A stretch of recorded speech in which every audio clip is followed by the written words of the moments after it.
여러분 안녕하세요. 블링블링 블랙입니다. 코로나 이후에 전 세계적으로 엄청난 돈이 풀렸고 이로 인하여 여러 자산들이 급등해 왔습니다. 이는 어떤 사람에게는 큰 부를 안겨줬지만 많은 사람들에게는 상대적인 박탈감을 안겨주었을 뿐이었습니다. 그리고 지금 이 모든 게 제자리로 돌아가려는 움직임을 보이고 있습니다. 일반적으로 지금 영상으로 보고 계시는 달러의 가치에 의해서 자산의 가치가 결정되곤 합니다.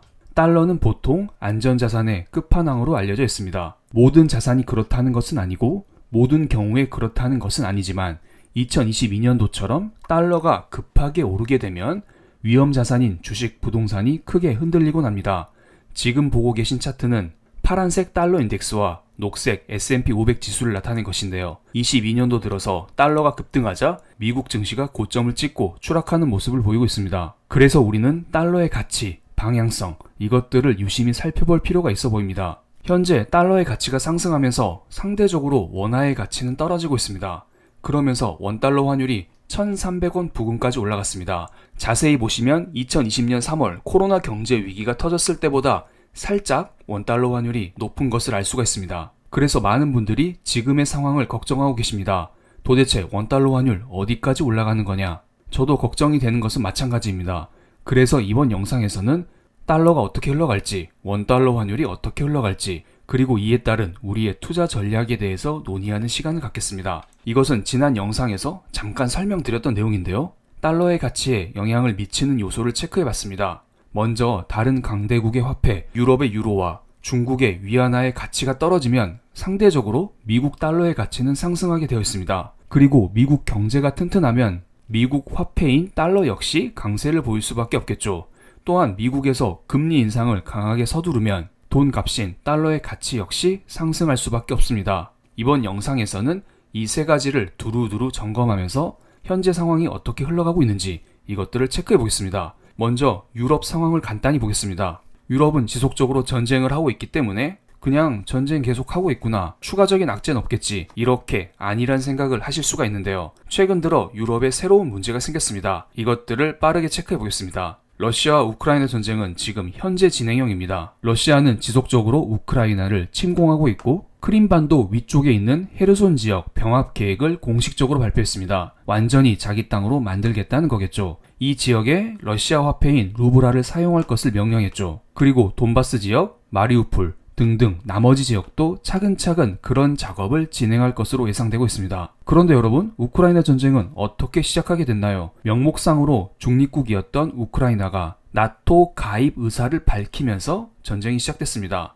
나토는 러시아 같은 공산주의에 대항하기 위해서 만든 협정입니다. 그렇기 때문에 나토 회원국이 늘어난다는 것은 러시아 입장에서는 당연히 부담으로 작용할 수밖에 없겠죠. 그런데 최근 들어 나토 가입 의사를 밝히는 회원국들이 늘어나고 있습니다. 며칠 전이었죠. 5월 12일 러시아와 국경을 맞대고 있는 핀란드가 나토 가입 의사를 밝혔습니다. 이에 대해 러시아는 군사 보복 조치를 거론하면서 강력하게 반발했습니다. 핀란드의 나토 가입으로 북유럽 지역의 안전과 안보 유지에 심각한 손해가 있을 것. 너네들 나토 가입하면 우리가 보복 조치할 거야. 군사적인 방법은 물론이고 다른 방식으로도 대응할 것이라고 했습니다. 그런데 핀란드의 대통령은 이에 대해 맞받아치면서 나토 가입은 당신들이 저지른 일이라면서 거울 좀 보라고 비난을 했습니다. 그리고 핀란드뿐만 아니라 5월 15일 스웨덴 역시 나토 가입 의사를 밝힐 것으로 예상이 되고 있습니다. 이렇게 여러 나라가 나토 가입하려는 움직임을 보이자 러시아는 발트해 연안에 핵무기를 배치하겠다고 밝혔습니다. 러시아가 이제 유럽 전체를 대상으로 전쟁을 벌일 심산인 것 같습니다. 그리고 핀란드와 스웨덴의 나토 가입에 대해서 미국 정부는 강력 지지 의사를 밝혔습니다. 정말 신냉전 시대가 본격적으로 도래한 거 아닌가, 이런 생각을 하고 있습니다. 지금 러시아 전쟁이 끝날 기미가 보이고 있지 않죠. 그러면서 유럽 경제가 더욱더 힘들어지고 있습니다.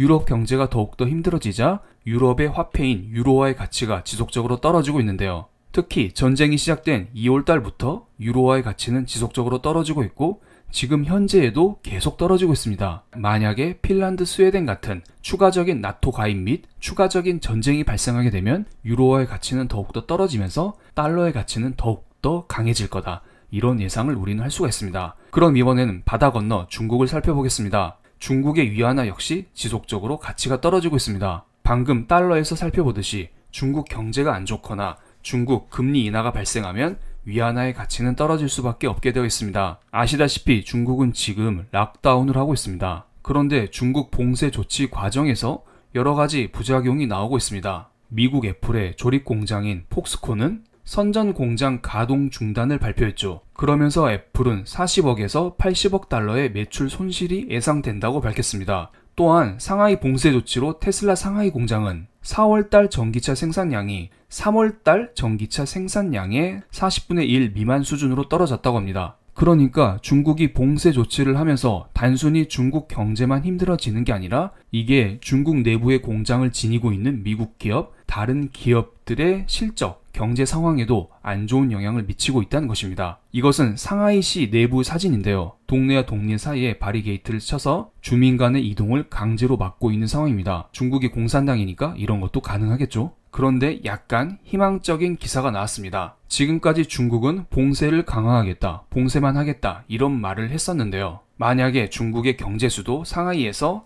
5월 중순까지 격리 통제 구역을 제외한 일반 지역에서 코로나 감염자가 한 명도 나오지 않는 사회면 제로 코로나를 달성하면 점진적으로 봉쇄를 풀겠다는 목표를 제시했습니다. 약간 고무적인 일입니다. 이번 달 중순부터 중국의 확진자 수, 중국의 확진자 현황을 조금씩 체크할 필요가 있어 보입니다. 그리고 5월 13일 중국의 인민은행 관계자가 금리 인하를 시사했습니다. 중국의 LPR 대출 우대 금리는 올해 1월 달에 한 번 인하한 이후로 4개월째 동결하고 있는데요. 실제로 지난 4월 달에 중국에서 금리를 내리지 않을까? 이러한 기대가 있었는데 하지 않았습니다. 그래서 사람들이 이에 대해서 실망해서 위안화의 가치가 더 폭락했었던 기억이 있습니다. 그때 당시 지준율 인하도 생각보다 조금 하면서 사람들에게 실망감을 안겨주었죠. 그런데 다가오는 5월 20일 중국의 대출 우대 금리 인하를 결정하게 됩니다. 그런데 일반적으로 금리를 내리게 되면 위안화의 가치가 떨어지죠. 하지만 만약에 이러한 금리 인하 결정으로 인해서 중국의 성장이 강하게 나온다는 그러한 기대감이 더 강하게 반영이 되면 위안화의 가치는 상승할 수 있습니다. 특히 5월 20일 이때가 언제죠? 이때면 상하이 락다운 봉쇄 완화 예정 시기와 맞물립니다. 만약에 5월 20일